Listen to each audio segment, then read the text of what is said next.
अच्छा, हम लोगों ने लास्ट लेक्चर में ग्रुप को डिस्कस किया था।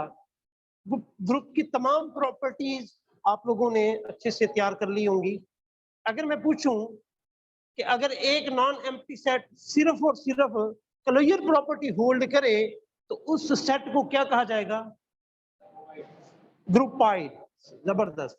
और अगर उसके साथ एसोसिएटिव डाल दिया जाए तो सेमी ग्रुप बन जाता है। अगर वो सेट आइडेंटिटी एलिमेंट भी रखता है तो वो मोनाइड बन जाता है। और अगर वो इनवर्स भी रखता है तो, अगर मैं कहूं एक सेट ग्रुप है तो इसका मतलब है बेटा वो चारों प्रॉपर्टी रखता है। अगर मैं कहूं कि एक सेट जो है वो अबिलियन ग्रुप है तो इसका मतलब है वो 5 प्रॉपर्टी रखता है। अगर मैं कहूं एक सेट फील्ड है तो इसका मतलब वो 11 प्रॉपर्टीज रखता है, जो हम लोगों ने लास्ट टाइम फील्ड को कवर करने के लिए की थी। ठीक है बेटा, वो सारी की सारी प्रॉपर्टीज रखता है, ये बात ध्यान में रखिएगा आपको। वो कहते हैं, अच्छा मैंने आप लोगों से कहा था कि बेटा जो ग्रुप है, ग्रुप थ्योरी बेसिकली आप लोगों के पास इसी तरह है जिस तरह आप कंप्यूटर में बेसिक लैंग्वेज पढ़ते हैं। मतलब ये आप लोगों को बेस समझाती है। 2 + 3 = 5 हमें ग्रुप बताता है। Cancellation law,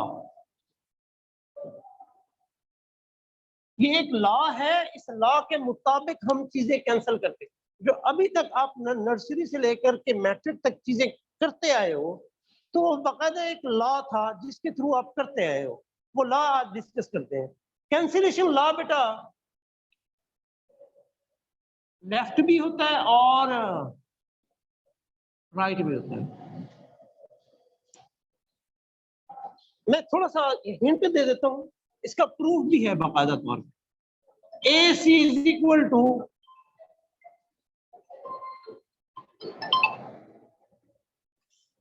AC = AB।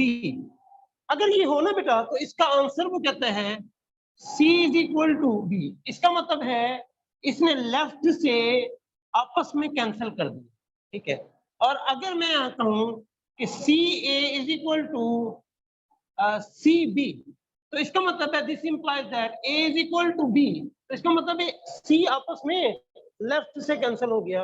और अगर मैं कहूं AB = CB, तो इसका आंसर आएगा A = C। तो इसका मतलब है राइट से ये चीजें आपस में कैंसिल हो गई।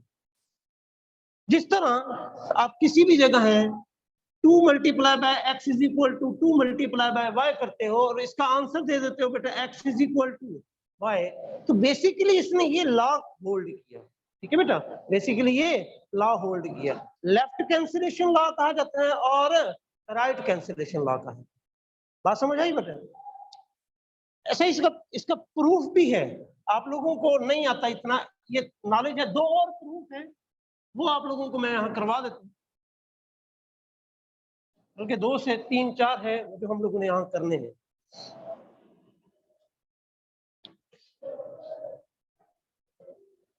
अच्छा, पहला है बेटा, वो कहता है if AB belong to G और G बी अ ग्रुप। अच्छा, या तो वो खुद लिख देगा G बी अ ग्रुप, या वो अगर इस तरह स्टार बना दे तो इसका मतलब है G be a group with respect to operation. Operation आगे डिफाइन कर देगा विद रिस्पेक्ट टू मल्टीप्लिकेशन है अगर नेसेसरी चीज हुई तो, अगर नहीं है तो कोई मसले वाली बात नहीं। इस तरह आ जाए तो इसका मतलब है बेटा ये ग्रुप बनाया जा रहा है, ये ग्रुप दिया गया हुआ है। ठीक है बेटा, वो कहता है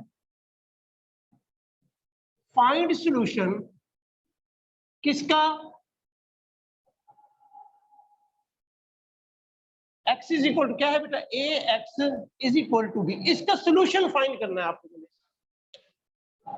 आप लोगों के जहन में एक चीज होनी चाहिए कि G बी अ ग्रुप। मैंने अभी बात की, अगर कोई चीज ग्रुप है तो कितनी प्रॉपर्टीज होल्ड करती है? कौन कौन सी? क्लोजर, एसोसिएटिव, आइडेंटिटी रखता है और हर एलिमेंट का इनवर्स होता है।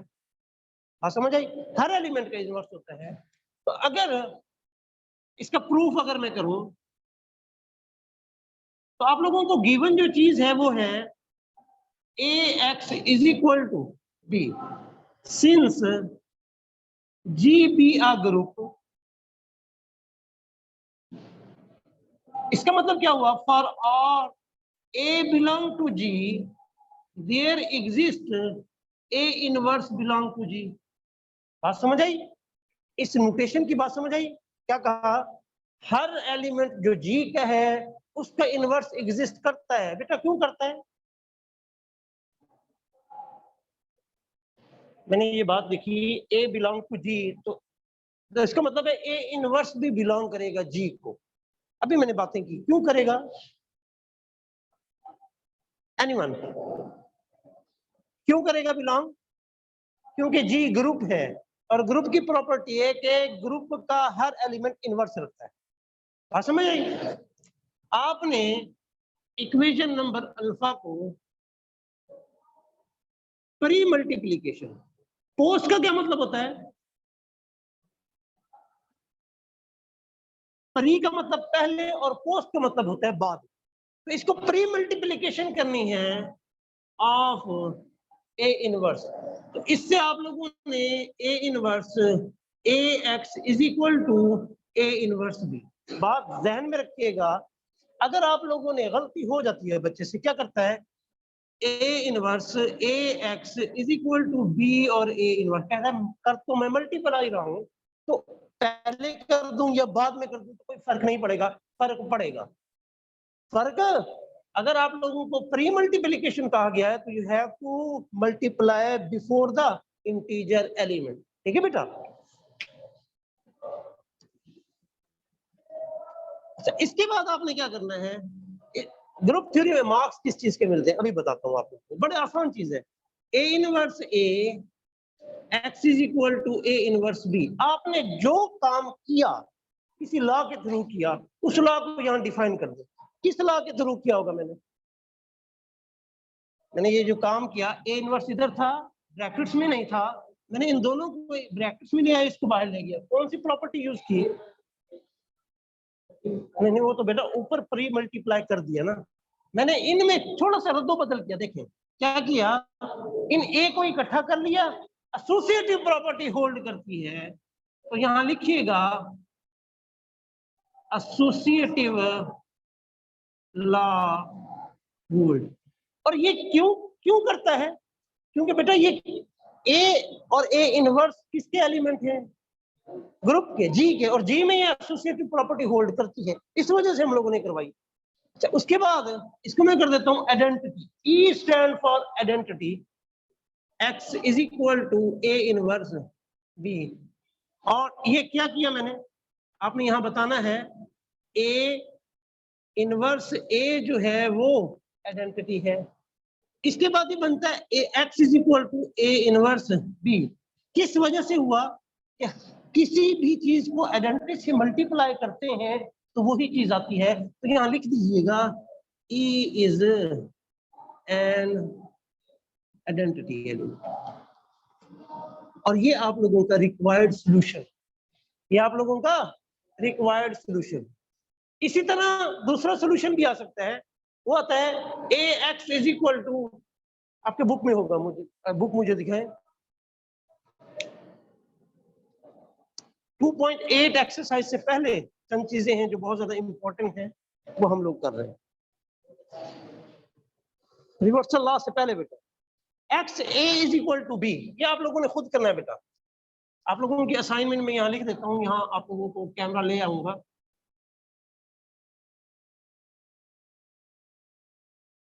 आप लोगों की असाइनमेंट में है X A is equal to B, X A is equal to, ये आप लोगों की असाइनमेंट में है जो आप लोगों ने कल करके आना है। ठीक है, एक मैंने करवा दिया हुआ है, एक और आप लोगों ने करके आना है। एक बात, दूसरा है reversal law of inverse.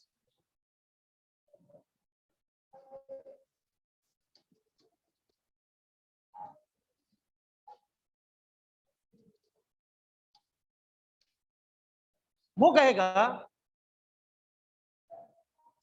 State and prove reversal law of inverse. सबसे अहम बात, state and prove reversal law of inverse. बेटा अगर अगर वो ये 5 नंबर का देता है लेट्स सपोज वो लॉन्ग में दे देता है। मिसाल के तौर पे अगर वो 5 नंबर का देता है तो 2 नंबर स्टेटमेंट के होंगे और 3 नंबर प्रूफ के होंगे। अगर वो 3 नंबर का देता है तो 1 नंबर स्टेटमेंट का होगा, 2 नंबर प्रूफ के होंगे।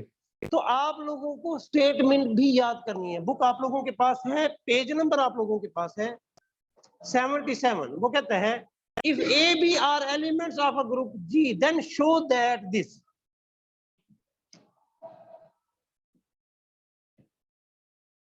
स्टेटमेंट क्या कहता है, इफ ए बी, मैं यहां इस तरह भी कर सकता हूं, if A B belong to G and G be a group then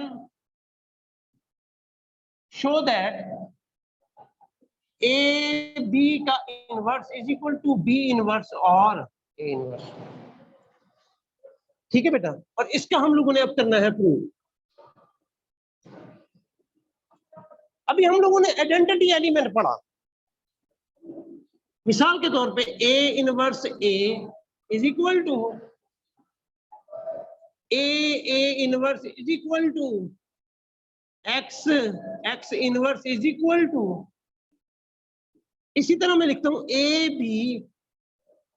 B का inverse is equal to T. ठीक है बेटा, किसी भी इनवर्स को हम लोग इस तरह लिख सकते हैं।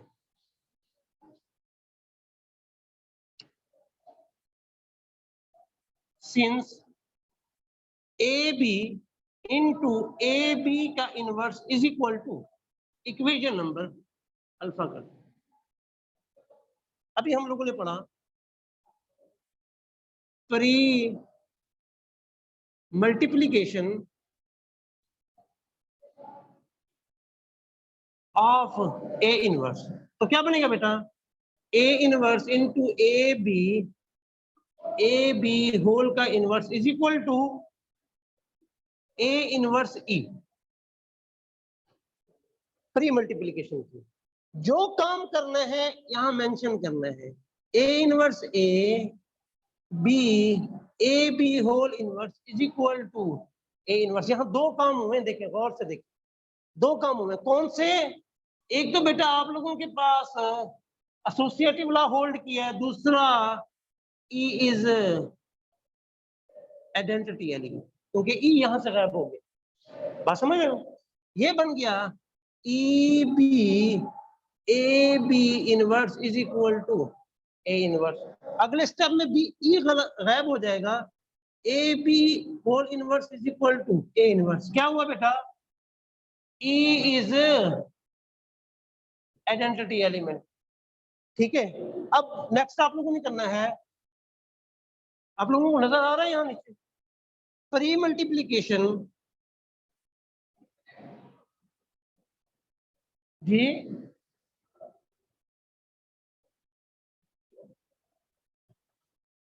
ओके।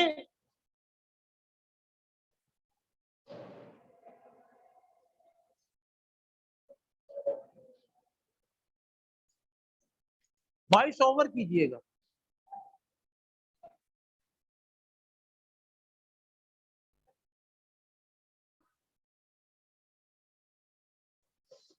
अच्छा, हम लोगों ने प्री मल्टीप्लिकेशन करनी है बी इनवर्स। मैं इसको जो है इस तरफ लेके जा रहा हूं,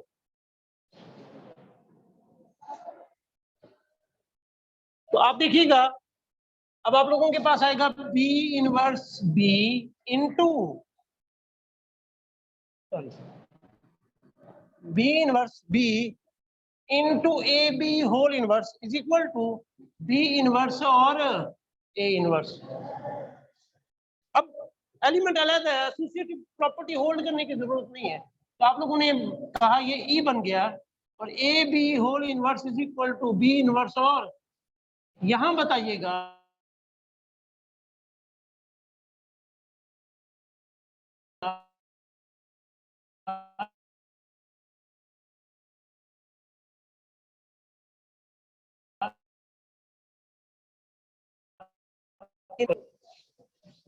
तो यहाँ क्या चीज आया, ई इज आइडेंटिटी एलिमेंट। तो आप लोगों के पास है A B whole inverse is equal to B inverse A inverse which is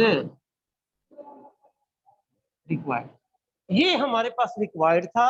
इसको कहा जाता है रिवर्सल लॉ ऑफ इनवर्स। मैं एक मरतबा दोबारा आप लोगों को रिपीट करवा देता हूँ जी, क्लियर नजर आ रहा है? वो पूछेगा state and prove reversal law of inverse, तो हमें स्टेटमेंट लिखना है। स्टेटमेंट आप बुक वाली तैयार कर दीजिएगा, मैंने आप लोगों को समझाने के लिए कि if A B belong to G and G be a group can show that A B inverse is equal to B inverse A inverse. तो हम लोगों ने प्रूफ में कहा हम ये जानते हैं, सिंस का मतलब है जो चीज आप लोगों को पता होनी चाहिए, A B into A B whole inverse is equal to A. हम लोगों ने इससे pre multiplication of A inverse किया, तो ए इनवर्स दोबारा एज इट इज लिख दिया, यहाँ एसोसिएटिव प्रॉपर्टी होल्ड करके अप्लाई कर दिया। ए इनवर्स ए जो है वो ई बन गया और B into A B whole inverse is equal to A inverse. Identity element किसी से मल्टीप्लाई करें वही एलिमेंट दोबारा आ जाता है, तो इस वजह से कहा ई इज आइडेंटिटी एलिमेंट, तो हमारे पास यहाँ आ गया। फिर हमने कहा प्री मल्टीप्लीकेशन बी इनवर्स, ये जो आपके पास रिमेनिंग, इसको मैं बीटा का नाम दे दूं। अब बीटा से बी इनवर्स आप लोग मल्टीप्लाई करें तो नेक्स्ट आप लोगों के पास आया जी। अब क्लियर है। B inverse B A B whole inverse is equal to B inverse A inverse. B inverse B मिलकर के क्या बनाते हैं बेटा? Identity element. और आइडेंटिटी एलिमेंट की वजह से ये आप लोगों के पास बचा A B whole inverse is equal to B inverse A inverse. आप लोगों ने शायद मैट्रिक में ना ये शायद पढ़ा हो या ना हो, लेकिन आप लोगों ने ए बी मैट्रिक्स में पढ़ा होगा, B A B inverse is equal to होता था बी इनवर्स और ए इनवर्स के, ये उसी से ही रिलेट, ये आपस में नहीं है। देखिए मैट्रिक्स और ग्रुप थ्योरी जो है वो आपस में हेल ऑफ डिफरेंस रखती है, हेल ऑफ डिफरेंस रखती है, ठीक है।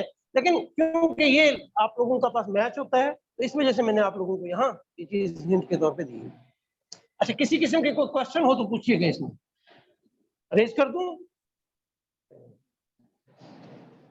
अच्छा, ये सारी चीजें जो है, एक थ्योरम आप लोगों को मैं करवा देता हूं, दूसरा आप लोगों ने खुद करना है। वो कहता है state and prove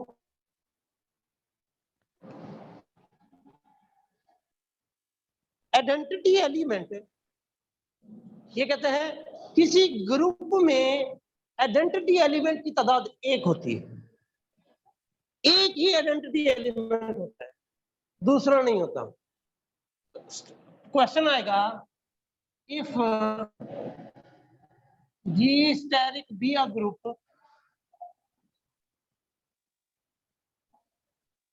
show that identity E is only identity element। हम इसके प्रूफ में ना कंट्राडिक्ट सपोज करते हैं। हम लोगों ने सपोज किया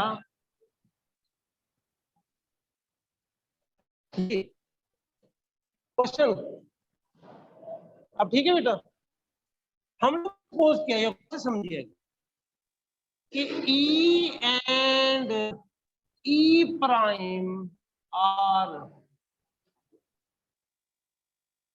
different आइडेंटिटी एलिमेंट है, एलिमेंट आइडेंटिटी लेकिन है डिफरेंट। तो इसका मतलब हुआ for all A belong to G, अगर जी बी या ग्रुप है तो आप लोगों के पास A multiply by E answer क्या आना चाहिए? ए, आइडेंटिटी एलिमेंट का।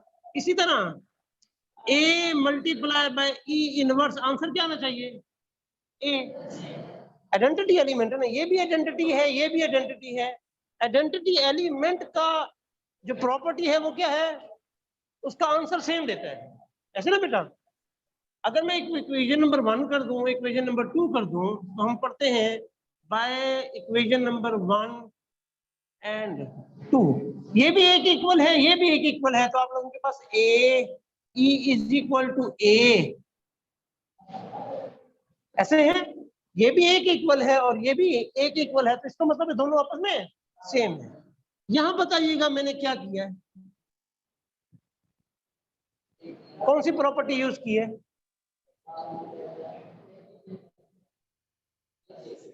नहीं बेटा, एसोसिएटिव के लिए तो 3 का होना जरूरी है। अभी हमने पढ़ा शुरू में, मैंने क्या किया, इस एलिमेंट को इस एलिमेंट से कैंसिल कर दिया, तो हम क्या कहेंगे, लेफ्ट कैंसिलेशन लॉ होल्ड। हमने क्या कहा था बेटा, और करें, हमने कहा था ई और ई प्राइम जो है वो डिफरेंट आइडेंटिटी एलिमेंट, हमारे पास रिजल्ट क्या आ गया कि वो सेम है। हमने कहा था वो डिफरेंट है, लेकिन हमारे पास रिजल्ट क्या आ गया बेटा, वो सेम है। तो यहां इंप्लाई करता है our supposition is wrong। in fact है क्या कि E is only identity element। आपकी असाइनमेंट में क्या है, दूसरी असाइनमेंट देख के जाइएगा, यह है पहली जिसका सॉल्यूशन निकालना है। दूसरी, if G be a group then it has only one inverse।